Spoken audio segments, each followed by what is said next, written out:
Part 1 Sonu को सजा।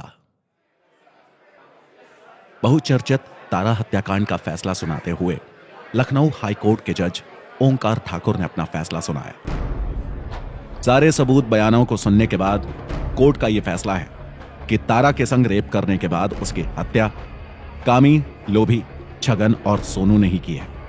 लिहाजा कोर्ट कामी, लोभी और छगन को मौत की सजा सुनाती है।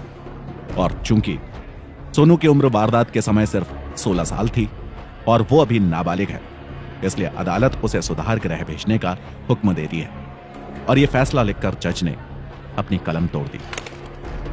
कोर्ट का फैसला सुनने के बाद सोनू के लबों पर मुस्कान आ गई, लेकिन तभी अचानक पूरे कोर्ट में दहशत का माहौल छा गया। बिजली गुम हो गई, कमरे में घुप अंधेरा हो गया। आकाश में भी घने काले बादल छा गए, घनघोर बारिश शुरू हो गई।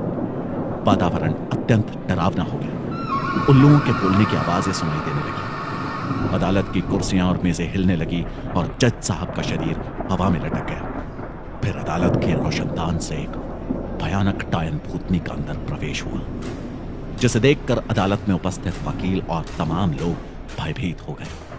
उनके हाथ पांव डर से कांपने लगे। फिर देखते ही देखते उस डायन ने सोनू के जिस्म में अपने बड़े बड़े नाखून धंसा दिए।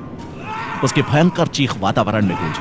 वो चीखता रहा, चिल्लाता रहा, बचाओ बचाओ, लेकिन किसी का भी साहस ना हुआ कि वो उसको बचा पाता। और तभी उस डायन ने अपने पैने नाखूनों से सोनू का सीना चीर दिया और उसकी गर्दन में अपने दांत बढ़ाकर उसका सारा खून पी गया। उसका दिल और जिगर निकालकर वो कच्चा चबा गई और बोली, बहुत टेस्टी है। फिर सोनू के निर्जीव शरीर को छोड़कर वो डायन भूतनी कोर्ट के उसी रोशनदान से वापस चली गई। कहां गई किसी को कुछ पता न लगा। मौसम साफ हो गया, बादल छंट गए, सूरज चमकने लगा, बारिश बंद हो गई। जज साहब अपनी कुर्सी पर आ गए और सब कुछ पहले जैसा हो गया। लेकिन सोनू की लाश जज साहब के सामने थी, जो अत्यंत डरावनी दिख रही थी।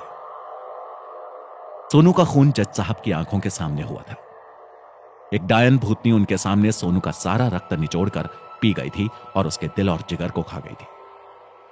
लेकिन उनकी कलम खामोश थी, उनकी जुबान खामोश थी। न्याय की धज्जियां उड़ गई थी। सोनू की हत्यारिन डायन उनके सामने, वकीलों के सामने, पुलिस वालों के सामने अत्यंत बेरहमी से सोनू की हत्या कर गायब हो चुकी थी। उसको कौन पकड़ता और कैसे पकड़ता? और क्या उस हत्यारी डायन भूतनी को कानून सजा दे सकेगा?